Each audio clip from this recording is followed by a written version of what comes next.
আসসালামু আলাইকুম আপুরা, সবাই কেমন আছো? আশা করছি সবাই ভালো আছো।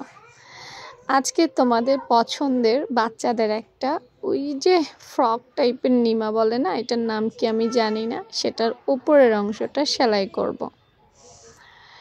দেখো, উপরের পার্টটা ডাবল হয়, ডাবল পার্টটা গলার অংশ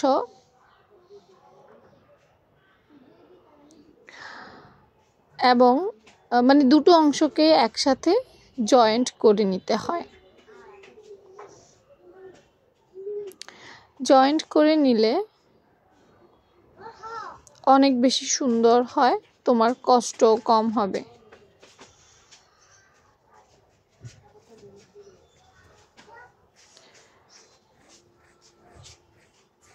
ভালো করে সেলাই হয়নি, তাই আপু আরেকটা সেলাই দিচ্ছি। দেখা যায় যে গলা সেলাই করার সময় আমাদের একটু কোনো দিক দিয়ে চিকন, একটু মোটা এরকম হয়ে যায়, তাই না? তো এই জিনিসটা যাতে না হয় সেজন্য আপু এমন করছি। সুতাগুলো কেটে ফেললে ভালো থাকে, সুতাগুলো অনেক সময় রেখে দিলে কেমন জানি প্যাচ লাগে। তো গলার পট্টির নিয়মেই গলাটা ভেতর থেকে আপু ছোট ছোট করে কাট করে দিয়েছি।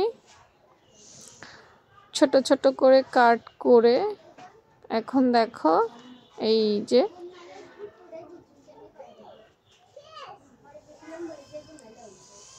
এভাবে উল্টে নিলাম, ব্যাস হয়ে গেছে পট্টিটা। এটাতে যেহেতু হাতা দিব এবং নিচে সেলাই করব, তাই আর সেলাইয়ের প্রয়োজন নাই। যারা হাতা দিবে না তারা বগলটাও সেলাই করে নিলে উল্টালে খুব সুন্দর হয়ে যাবে। দেখো, ডাবল পার্ট নিলে গলার পট্টি একেবারেই সেলাই হয়ে যায়,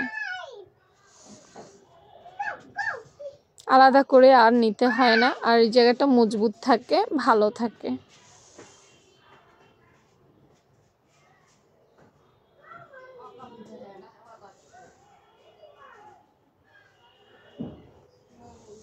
যে কোনো সেলাইয়ের ক্ষেত্রে ফিনিশিং আনাটা বেশি গুরুত্বপূর্ণ। ফিনিশিং না ভালো হলে তোমার কাজের কোনো মূল্যই থাকবে না। দুইটা পার্টকে আপু সমান করে মোহরার অংশ সেলাই করে নিছি, যাতে সেলাইয়ের সময় নড়ে চড়ে না যায়, অর্থাৎ কোনো পার্ট বড় কোনো পার্ট ছোট যেন না হয়ে যেতে পারে। এখন এই বুকের অংশ, মানে এটা তো উপরের অংশ, নিচের অংশ শুধু কুচি সেট করা হবে, এতটুকুই।